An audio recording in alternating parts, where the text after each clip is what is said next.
Hello everyone, welcome to Learn English with Josh. Today we will learn about daily use English sentences. If you are new to this channel, please like and subscribe. I hope these sentences are very helpful for your speaking in English. నీకు సమయం ఉన్నప్పుడు ఇది చెయ్యి. నీకు సమయం ఉన్నప్పుడు ఇది చెయ్యి. ఇంగ్లీష్లో do it when you have time. Do it when you have time. See the next one. అతడు ఒక అనాథ. అతడు ఒక అనాథ. ఇంగ్లీష్‌లో he is an orphan. He is an orphan. Orphan అంటే అనాథ. ఎవరైనా అనాథ అని చెప్పడానికి ఆర్ఫన్‌ని యూజ్ చేస్తాం. See the next one. అతడికి నువ్వే చెప్పు. అతడికి నువ్వే చెప్పు. ఇంగ్లీష్‌లో go tell him yourself. Go tell him yourself. అతడికి నువ్వు చెప్పు అనడానికి గో టెల్ హిమ్. అతడికి నువ్వే చెప్పు అని చెప్పడానికి go tell him yourself. నువ్వే అని చెప్పడానికి యువర్ సెల్ఫ్ యూస్ చేస్తాం. See the next one. నేను నీకు ఎన్నోసార్లు చెప్పాను ఇలా చేయొద్దని. నేను నీకు ఎన్నోసార్లు చెప్పాను ఇలా చేయొద్దని. ఇంగ్లీష్లో ఇలాంటి సెంటెన్సెస్ని ఈ విధంగా చెప్పాలి. I have told you many times not to do like this. I have told you many times not to do like this అని అంటాం. See the next one. ఇంకెప్పుడు నీ మొహం చూపించకు. ఇంకెప్పుడు నీ మొహం చూపించకు అనే సందర్భాల్లో ఇంగ్లీష్లో ఈ విధంగా చెప్పాలి. Don't ever show your face again.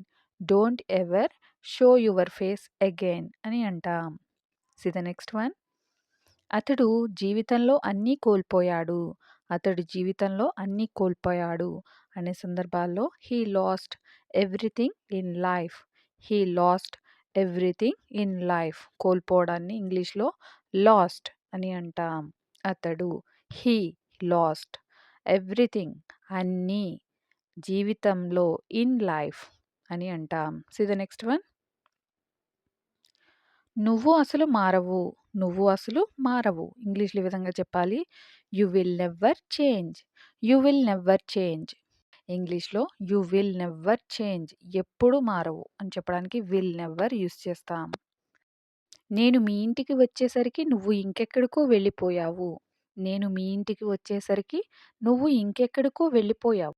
ఇంగ్లీష్‌లో by the time I came to your house you had gone somewhere else. By the time I came to your house you had gone somewhere else. By the time అంటే వచ్చేసరికి. I came to your house నేను మీ ఇంటికి వచ్చేసరికి. నువ్వు ఇంకెక్కడికో వెళ్ళిపోయావు. You had gone somewhere else అని అంటాం. See the next one. ఆమెకు మాటలు రాలేదు. ఆమెకు మాటలు రాలేదు. ఇంగ్లీష్‌లో she was speechless. She was speechless. See the next one. ఖర్చు చేసే ముందు 1కి 2 సార్లు ఆలోచించు. ఖర్చు చేసే ముందు 1కి 2 సార్లు ఆలోచించు అనే సందర్భాల్లో ఇంగ్లీష్‌లో think twice before you spend. Think twice అంటే 2 సార్లు ఆలోచించు. Think twice.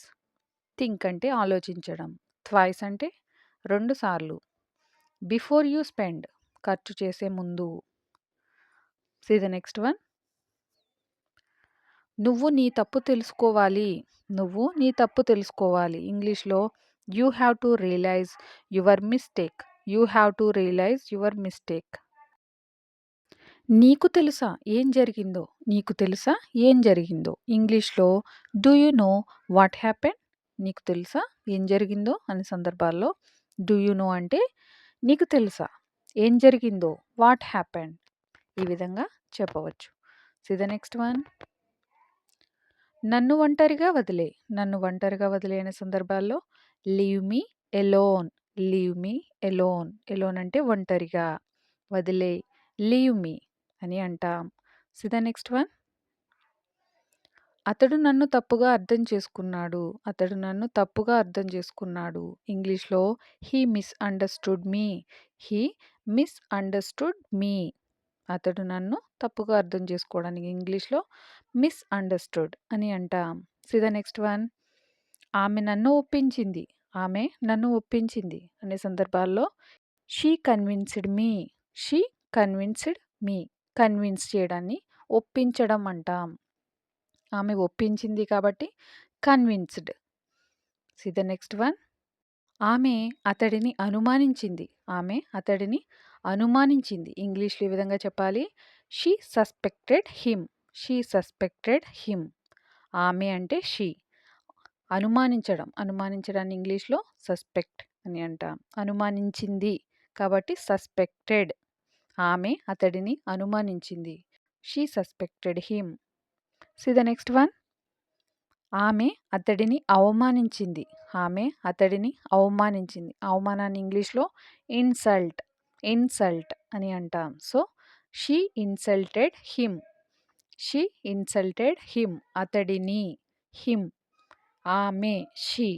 అవమానించడాన్ని ఇన్సల్టెడ్ అని అంటాం. ఇప్పుడు నీకు తృప్తిగా ఉందా? ఇప్పుడు నీకు తృప్తిగా ఉందా? అనే సందర్భాలు వస్తూ ఉంటాయి కదా! ఇంగ్లీష్‌లో are you satisfied now? Are you satisfied now అంటే నీకు తృప్తిగా ఉందా అని అడిగే సందర్భాల్లో ఈ విధంగా చెప్పవచ్చు. See the next one. నేను కాసేపటి తర్వాత వస్తాను. నేను కాసేపటి తర్వాత వస్తాను. ఇంగ్లీష్‌లో ఈ విధంగా చెప్పాలి ఈ సెంటెన్స్‌ని. I will come after a while. I will come after a while అంటే కాసేపటి తర్వాత. ఆఫ్టర్ ఎ వైల్ అని అంటాం. నేను వస్తాను. I will come. See the next one. ఇది ఇప్పుడే చెయ్యి. ఇది ఇప్పుడే చెయ్యి అనే సందర్భాల్లో do it right now. Do it right now అంటే చెయ్యి. Do it. రైట్ నౌ అంటే ఇప్పుడే. ఇప్పుడే చెయ్యి కాబట్టి డూ ఇట్ రైట్ నౌ అని అంటాం. See the next one. నిజం ఎప్పుడూ చేదుగా ఉంటుంది. నిజం ఎప్పుడూ చేదుగా ఉంటుంది. ఇంగ్లీష్‌లో the truth is always bitter. The truth is always bitter. See the next one. నువ్వు ప్రతి ఒక్కరిని సంతోషపెట్టలేవు. నువ్వు ప్రతి ఒక్కరిని సంతోషపెట్టలేవు అనే సందర్భాలు వస్తూ ఉంటాయి కదా! ఇంగ్లీష్‌లో you can't make everyone happy. You can't make everyone happy అంటే దీనర్థం నువ్వు సంతోషపెట్టలేవు. కాంట్ మేక్ ఎవ్రీవన్ హ్యాపీ ప్రతి ఒక్కరిని సంతోషపెట్టలేవు. You can't make everyone happy. See the next one. నువ్వు నీ వయసు కంటే చిన్నగా ఉన్నావు. నువ్వు నీ వయసు కంటే చిన్నగా ఉన్నావు అనే సందర్భాల్లో you look younger than your age. You look younger than your age అంటే నువ్వు నీ వయసు కంటే చిన్నగా ఉన్నావు అనే సందర్భాల్లో ఈ సెంటెన్స్‌ని యూజ్ చేస్తాం. See the next one. నాకు నిద్ర వస్తుంది. నాకు నిద్ర వస్తుందని చెప్పడానికి ఇంగ్లీష్‌లో ఈ విధంగా చెప్పాలి. I am feeling sleepy. I am feeling sleepy. See the next one. నేను కారణం తెలుసుకోవచ్చా? నేను కారణం తెలుసుకోవచ్చా? అని అడుగుతూ ఉంటాం కదా! ఇంగ్లీష్‌లో may I know the reason? May I know the reason అని అడగవచ్చు. ఆలోచించుకునేందుకు కొంత సమయం ఇవ్వండి. ఆలోచించుకునేందుకు కొంత సమయం ఇవ్వండి. అంటే ఇంగ్లీష్‌లో ఈ విధంగా అడగాలి. Give me some time to think. Give me some time to think. కొంత సమయం. Some time. ఇవ్వండి. Give me. ఆలోచించుకునేందుకు టు థింక్. ఆలోచించుకునేందుకుని టు థింక్ అని అంటాం. See the next one.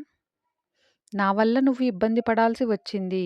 నా వల్ల నువ్వు ఇబ్బంది పడాల్సి వచ్చింది. ఇంగ్లీష్‌లో you had to suffer because of me. You had to suffer because of me. Thank you for watching. Please like and subscribe. Learn English with జోష్.